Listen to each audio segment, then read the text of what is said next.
You're busy. You've got other things to do. Yeah. Big movie stars. I know. I wish. You know any? Rolly? I know two. All right.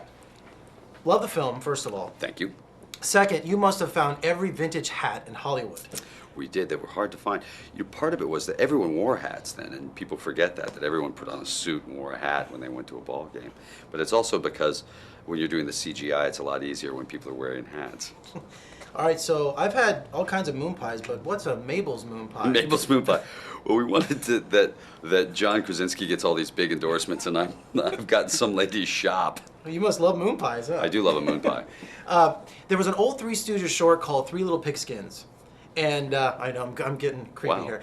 So in Moe's autobiography, he talks about they're playing a football game. It's like 1931, and they have the same outfits and everything. And there's a scene where they're running down to the end zone, all three of them, and a photographer says, stop. And they stop in the middle of the play for a picture. It's a famous photo.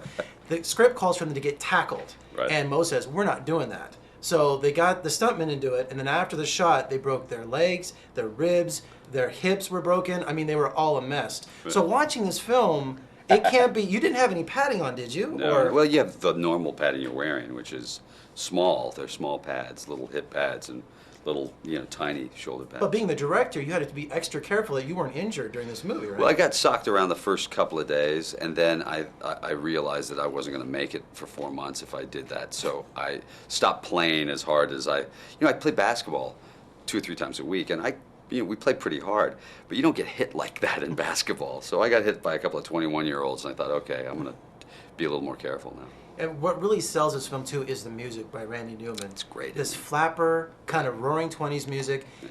And one of my favorite moments in the movie is the World War I story that the bullet's telling. Right. And when you come out with the final shot and he's looking at Renee, you hear there's a long, long trail, just briefly. Right. And I was obsessing about it last night because I couldn't remember that song. I was on the internet on worldwar1.com trying to figure out the name of that song, and I was asking everybody, so was that your idea or was that Randy's? That was probably Randy's. Randy and I spent a long time working on the idea of the world of what the music would be. But he's such a genius, He would say, "Well, how about I do this? Bling," and you go, "That's pretty good." I mean, it's Randy Newman. He doesn't miss. And a great cameo in the film with him as the director. Yeah, we gave him a bottle and let him smack somebody in the head with it.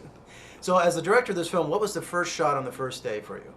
First day was football. We were outside. In the opening football sequence, and it was really cold. We were in the South, but it was surprisingly cold that entire winter, and so it was about 25 degrees. And our very first shot was me getting hit. I figured, well, the first person it should be me, and I got hit, and I stood up and I thought, uh-oh, I'm in trouble. I've got 4 more months of this. This movie is such a screwball comedy because I'm a classic film fan. I heard the references, Max Steiner, Sure. classic film composer. Yeah. And also she reminds me of Irene Dunn, and she was channeling, Renee Zellweger was channeling her, I thought. Irene Dunn and, Barbara Stanwyck, maybe? A little bit of like the Lady Eve even. We stole from, I literally stole ideas from His Girl Friday, from Philadelphia Story, from More the Merrier. I thought that was sort of the proper thing to steal. Or, I'm sorry, homage. Yes, tribute. I attributed them. All right, tell everyone in Vegas to go see Leatherheads for me. If you go, he promises a free car. Yes, I will give you a ride. Thank you so much.